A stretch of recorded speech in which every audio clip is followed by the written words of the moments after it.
Preposition सीखेंगे। और preposition में हम सबसे पहले सीखेंगे एट के बारे में कि एट का यूज कहाँ कहाँ किया जाता है। एट का मतलब होता है पर। क्या मतलब होता है? पर। और इसे यूज किया जाता है छोटे गांव, कस्बों या नगरों के साथ। ठीक है, जैसे आप कौन से गांव में रहते हो? दादरपुर। तो हम कैसे लिख सकते हैं? I live at Dadarpur. मैं दादरपुर में रहता हूँ। तो ये दादरपुर जो गांव का नाम है ना, उससे पहले हमने क्या यूज किया? एट का यूज। और दूसरा है, ये तो पहला पॉइंट ऑफ टाइम के साथ। कहाँ यूज करेंगे? पॉइंट ऑफ टाइम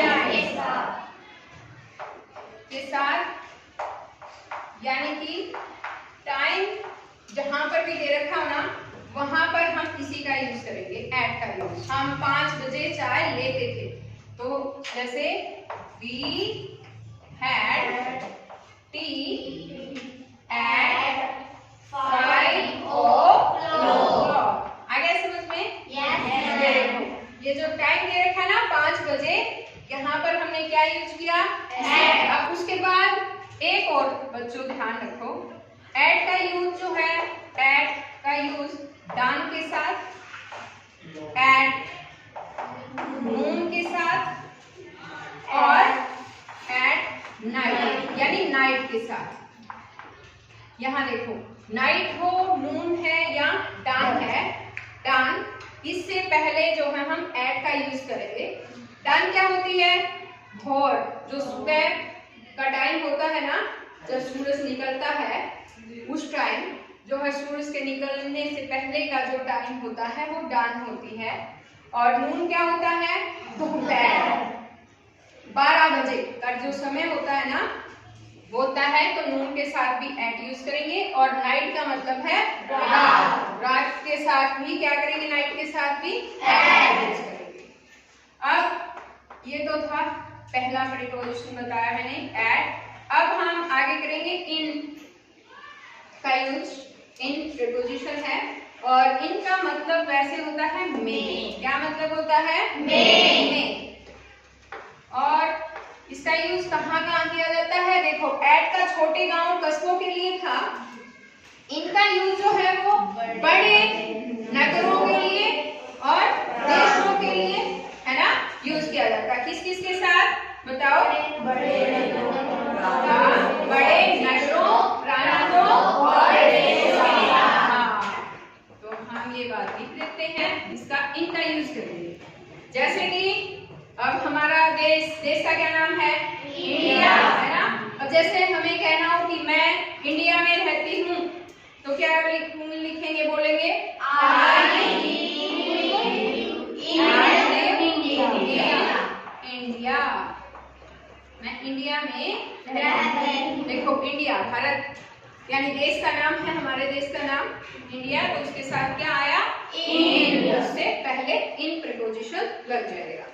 अब इसी तरह से आगे जो दूसरा है, महीनों और वर्षों के साथ लगता है।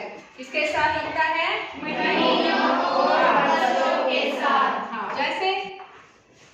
जैसे में देखो, जनवरी है, फरवरी है, महीनों के लिए नाम है ना, तो इन जनवरी, इन फरवरी ऐसे आएगा। ठीक है, इन जनवरी, इन फरवरी, इन मार्च, इन अगस्त। ठीक है, इस तरह से लग जाएगा। और है वर्षों के साथ, वर्ष यानी कि इन 1980, इन 1999, इन ये देखिए इन 1669। इस तरह से जो भी वर्ष दे रखा हो ना, उससे पहले भी क्या यूज करेंगे? कौन सी प्रीपोजिशन का यूज करेंगे? इन का यूज करेंगे। तीसरा जो है वो बताऊं एक बार, इनका यूज जो है इन द मॉर्निंग, मॉर्निंग के साथ मॉर्निंग, और इवनिंग आफ्टरनून, हाँ, इन द आफ्टरनून, और in the evening, in the evening. ये देखिए, यहाँ पर अब एक बात समझने की है बच्चों कि जो इवनिंग है, मॉर्निंग है, आफ्टरनून है, यानी कि शाम, सुबह और दोपहर का जो टाइम होता है उसके लिए हम इन प्रीपोजिशन का यूज करते हैं। Is it clear? मॉर्निंग है तो इन द मॉर्निंग, आफ्टरनून है तो इन द आफ्टरनून और इवनिंग है तो इन द इवनिंग। स्थिरता के लिए भी जो है हम इसका यूज करते हैं। ठीक है, स्थिरता के लिए यानी कि रेस्ट के लिए, जहां हो ना, स्थिरता के लिए यानी कि रेस्ट के लिए भी हम इनका यूज करते हैं। जैसे कि हम कह सकते हैं, हम क्लास में बैठे हुए हैं ना, तो हम ये कह सकते हैं we are sitting in the room या इन द क्लासरूम। ठीक है, आगे है इनटू। इनटू प्रीपोजिशन को ध्यान से देखिए। इनटू का मतलब कि में या के अंदर होता है। ठीक है, लेकिन थोड़ा सा इन और इनटू में आंसर ये यूज होता है अंदर की ओर गति।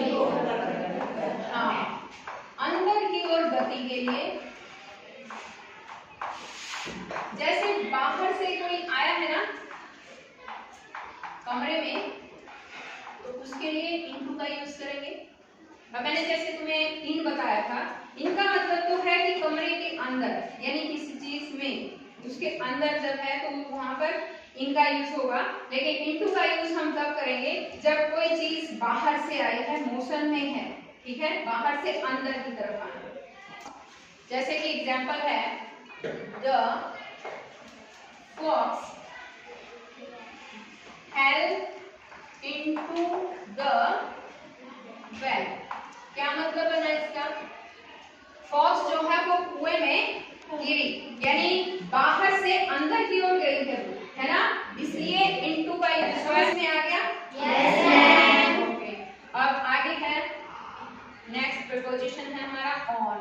ऑन का मतलब होता है ऊपर। क्या मतलब होता है? ऊपर। ऊपर। सबसे पहले है स्थिरता के लिए, यानी रेस्ट के लिए। जैसे कि कोई कॉपी है या बुक है, जैसे ये बुक है, ये हम टेबल पर रखते हैं। ठीक है, यहाँ पर रखी है, वो रेस्ट में है यहाँ पर, तो इसके लिए हम क्या यूज करेंगे? ऑन प्रीपोजिशन का यूज करेंगे। कैसे कहेंगे? The copy is on the table, on the bench. ठीक है, या बुक है तो the book is on the table. ठीक है, तो देखो द कैसे लिखेंगे? The book is on the table. आगे है समझ में? Yes ma'am. टेबल के ऊपर रखी है, वो टच है। अगर कोई चीज किसी चीज के ऊपर रखी है और वो टच है, उस चीज को टच कर रखा है, तो वहां पर हम ऑन का यूज करेंगे। दूसरा रूल, ऑन का यूज हम कहां पर करेंगे? बताओ, मैंने बताया भी है तिथियों और दिनों के नामों के साथ। तिथियों, देखो तिथियों और दिनों के नामों के साथ। हाँ, दिनों के नामों के साथ। तिथियों कैसे बताओ? तिथि कैसे? जैसे कि 15 अगस्त, जैसे है डेट है ये तिथि 15 अगस्त।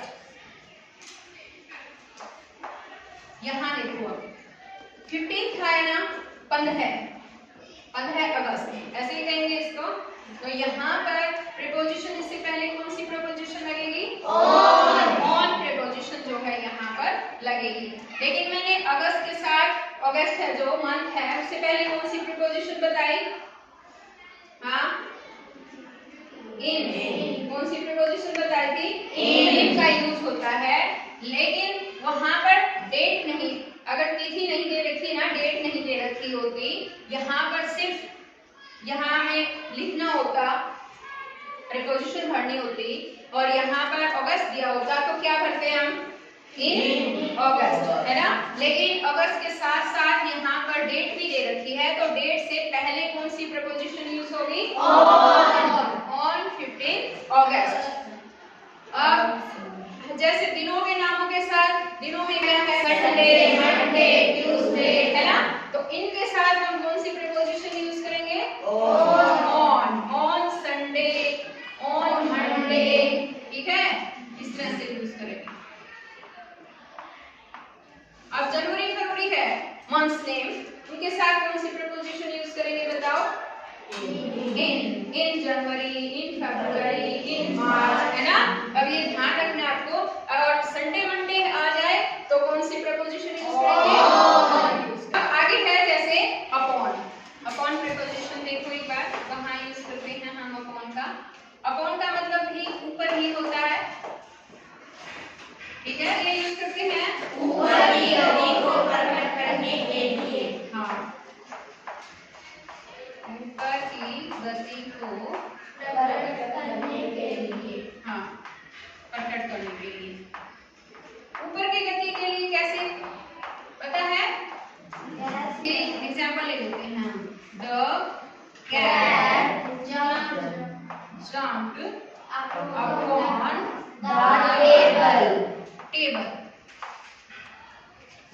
अब यहाँ पर ध्यान दो, बिल्ली है, टेबल के ऊपर से कूदी, वो टेबल को उसने टच नहीं किया है। अगर टच की सेंस आए ना, ऊपर अगर कोई चीज रखी है तो उसके लिए हम ऑन प्रीपोजिशन यूज करेंगे। लेकिन अगर ऊपर से कोई चीज जाती है और टच नहीं होती है और उसके ऊपर से गई है, तो उसके लिए हम कौन सा प्रीपोजिशन यूज करेंगे? अपॉन यूज करेंगे। आ गया समझ में? Yes ma'am. अब आगे है बिटवीन, बिटवीन का यूज करना। एक बिटवीन होता है और एक होता है अमंग, मतलब दोनों का ही बीच में होता है। बिटवीन का मतलब भी बीच में होता है और अमंग का मतलब भी बीच में होता है। लेकिन बिटवीन जो है वो दो वस्तुओं, व्यक्तियों और स्थानों के लिए प्रयोग होगा, उनके बीच में, उसके लिए यूज होता है। दो व्यक्तियों के बीच की बात है तो वहां पर क्या लगेगा? बिटवीन यूज होगा, ठीक है। तो ये तो दो व्यक्तियों के लिए, ठीक है, दो व्यक्ति है या किसी भी दो स्थानों की बात है या किसी भी दो वस्तुओं के बीच की बात है ना, तो वहां पर क्या यूज होगा? बिटवीन, बिटवीन का यूज होगा। जैसा टू ब्रदर्स, जैसे कि है दो भाई है ना, टू ब्रदर्स क्वेल्ड क्या होता है? लड़ाई झगड़ा करना। टू ब्रदर्स क्वेल्ड बिटवीन, हाँ, बिटवीन देमसेल्व्स। ये देखिए, दो भाई जो है आपस में लड़ पड़े, तो उसके लिए बिटवीन यूज हुआ। अब इसी के साथ साथ एक अर्थ होता है अमंग। अमंग का मतलब भी होता है बीच में। क्या मतलब होता है? बीच में। बीच में। लेकिन ये जो है दो से ज्यादा के लिए यूज होता है, दो से ज्यादा, चाहे वो कोई व्यक्ति है, कोई वस्तु है या कोई भी स्थान, दो से ज्यादा है, उसके लिए हम अमंग का यूज करेंगे। जैसे यहाँ टू ब्रदर्स की जगह हम थ्री ब्रदर्स, फोर ब्रदर्स ऐसे लिख सकते हैं। जैसे कि है थ्री ब्रदर्स क्वेल्ड अमंग, हाँ, अमंग देमसेल्व्स। तो यहाँ पर देखो हमने जो है अमंग का यूज किया है। क्यों यूज किया? क्योंकि यहाँ पर तीन भाइयों की बात थी, दो से ज्यादा थी। ठीक है? Yes, ma'am. तो बच्चों आपको प्रीपोजिशन समझ में आ गए? Yes, ma'am. अब मैं आगे आपके लिए कुछ और एक्सरसाइज दूंगी जो आपको घर से करके लेके आनी है, सॉल्व करके लेके आनी है, यानी फिलअप होंगे वो आपको भरकर लेके आने हैं, ठीक है? Yes,